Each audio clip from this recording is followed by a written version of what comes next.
दोस्तों नमस्कार। इससे पिछला जो वीडियो हमने रिकॉर्ड किया था वो इस बारे में रिकॉर्ड किया था कि एक गवाह कोर्ट के अंदर आया और अपनी बयान देना शुरू करता है। इस दौरान कुछ बातें भूल जाता है। हमने एक हत्या के मामले में वाहन के नंबर बताना गवाह भूल गया, ऐसा एक उदाहरण भी पिछले वीडियो में रिकॉर्ड किया था।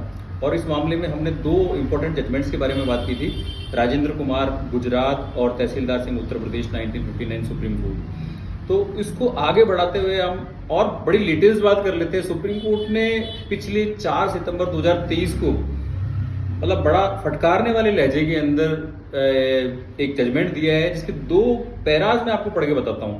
सुप्रीम कोर्ट अपने पैरा 42 में क्या कहती है? वो कहती है कि the lapse on the part of public prosecutor is very unfortunate.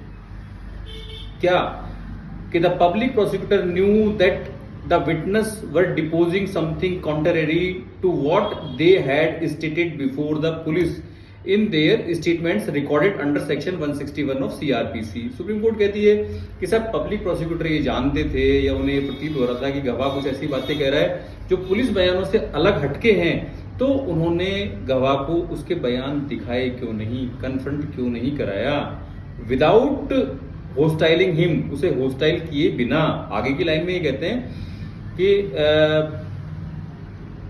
It was his duty, ये उनकी ड्यूटी थी, to bring to the notice of the witness and confront them with the same even without declaring as hostile. मतलब उन्हें पक्षद्रोही किए बिना पुराने बयान दिखाए जाने चाहिए थे और उस संबंध में सवाल किए जाने चाहिए थे। लेटेस्ट सुप्रीम कोर्ट का लॉ है जो 4 सितंबर 2023 को दिया है। और आगे उन्होंने ये भी कहा है अगले पैरा में कि ये कोर्ट की भी ड्यूटी बनती थी, और ये भी बड़ा अनफॉर्चुनेट है कि कोर्ट ने भी अपनी ड्यूटी नहीं निभाई, कि कोर्ट को भी 165 भारतीय साक्ष्य अधिनियम में गवाह से इस संबंध में सवाल पूछे जाने थे कि भाई आपने पुलिस को जो स्टेटमेंट रिकॉर्ड कराए थे वहां आप इस तरह की बात कहते हैं और आज आप इस तरह की बात कहते हैं, या कुछ बातें आपने वहां इस तरीके से लिखाई थी और आज उस संबंध में आप बिल्कुल मौन है, इस संबंध में कुछ कह नहीं रहे, तो इस बारे में आपका क्या कहना है? तो जितनी पब्लिक प्रोसिक्यूटर की ड्यूटी है उतनी ही कोर्ट की भी ड्यूटी थी। ये पैरा 42 और 43 में सुप्रीम कोर्ट ने बहुत ही स्पष्ट शब्दों में कहा है, कन्फ्रंट की व्याख्या की है और कन्फ्रंट नहीं कराने को अनफॉर्चुनेट बताया है। तो ये लेटेस्ट जजमेंट है और मुझे लगा कि ये आपके हमारे सबकी नॉलेज में होना चाहिए कि गवाह ऑन ऑफ एविडेंस देते समय कुछ बातों को भूल जाता है तो पुराना बयान उसे दिखाकर उस बारे में सवाल पूछे जाने चाहिए। इसमें कहीं भी किसी तरह का विरोधाभास नहीं है और चीफ के स्तर पर यानी मुख्य परीक्षा के स्तर पर भी गवाह से ऐसे सवाल किए जा सकते हैं।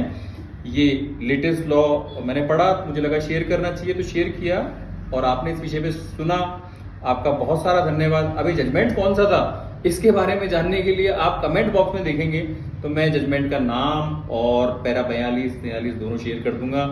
आप जाके जजमेंट देखिए, दोनों पैराज को पढ़िए। आप सबने सुना, थैंक यू।